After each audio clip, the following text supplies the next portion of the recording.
কুষ্টিয়ার খোকসা পৌর এলাকার মালিকগ্রাম গ্রামের সাধারণ কৃষকদের মরা খাল জীবিতকরণের পাশে দাঁড়ালেন উপজেলা কৃষক দলের সদস্য সচিব মোহাম্মদ জাহাঙ্গীর আলম। আজ শুক্রবার সকাল 10টায় কৃষকদের সঙ্গে নিয়ে খালটি পরিদর্শন ও একটি বাঁধ দিয়ে পানি আটকানোর ব্যবস্থা করা হয়, যাতে করে পাট মৌসুমে কৃষকেরা পানি পান। পৌর এলাকার চরপাড়া কমলাপুর মালিকগ্রামের কয়েকশত বিঘার জমি চাষের একমাত্র সেচ দেওয়ার জন্য গ্রামের মধ্য দিয়ে বয়ে গেছে একটি মাত্র খাল, যা এখন নামমাত্র।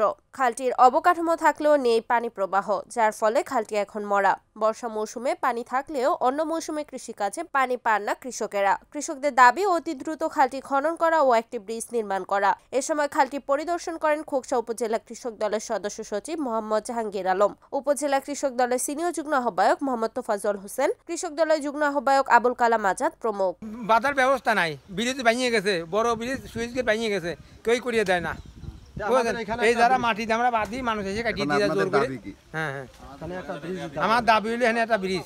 ওই সুইচ গেটের পরিবর্তে আমরা এই জায়গাটা একটা সুইচ গেট চাই, বুঝছেন, যাতে আমরা সুযোগ সুবিধা করতে পারি, পাট নিয়ে আমাদের কোনো ক্ষতিগ্রস্ত না হতে পারে, মাঠে ধান টান যাতে নষ্ট না হয় সেই রকম পরিবেশ আমরা চাই।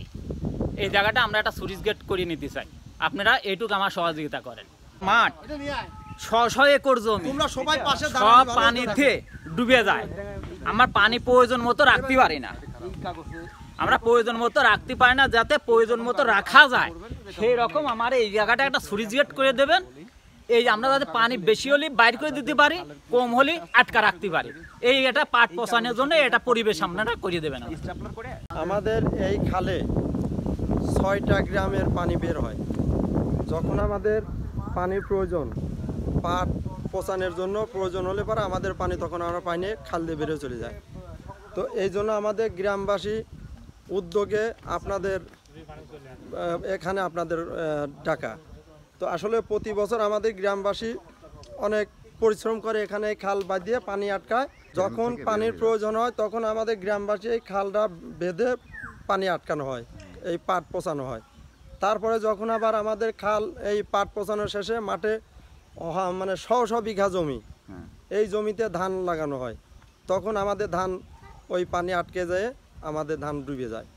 অনেক ক্ষতিগ্রস্ত হয় চাষি, আমাদের এই এলাকার চাষি অনেক ক্ষতিগ্রস্ত। এই জন্য আমাদের এই গ্রামের সমস্ত চাষির উদ্যোগে আপনাদের ডাকা, আপনারা এই কাজটা যাতে করে পানি ইচ্ছা মতো আমরা ছেড়ে দেবো, ইচ্ছা মতো বাঁধবো, তাতে গ্রামবাসী সবার চাষির প্রয়োজন উপকার হয়। এই হচ্ছে আমাদের দাবি আপনাদের কাছে। আর আমাদের এই খালে মাঝখান দিয়ে এই দক্ষিণ পাশে যে সমস্ত গ্রাম আছে এরা এই খালের মধ্যে অনেক কলার বোক ফেলায়, খালটা অনেকই ভরিয়ে গেছে। আসলে খাল দিয়ে পানি বাড়ানোর মতো কোনো পরিবেশ নাই। এই খালের ব্যবস্থাটা আপনাদের কাছে আমাদের দাবি। আপনারা সবাই, আমরা সবাই আপনাদের কাছে অনুরোধ করে বলতেছি যে আমাদের এই খালটা আপনারা খনন করবেন এবং খালটা পরিষ্কার করে দেওয়ার ব্যবস্থা করবেন। আর এখানে একটা ব্রিজ, কালপাট মানে যে কপাট সহ একটা ব্রিজ, এই হচ্ছে আমাদের দাবি। Report Nazmul Hasan, NAN TV, Kushtia.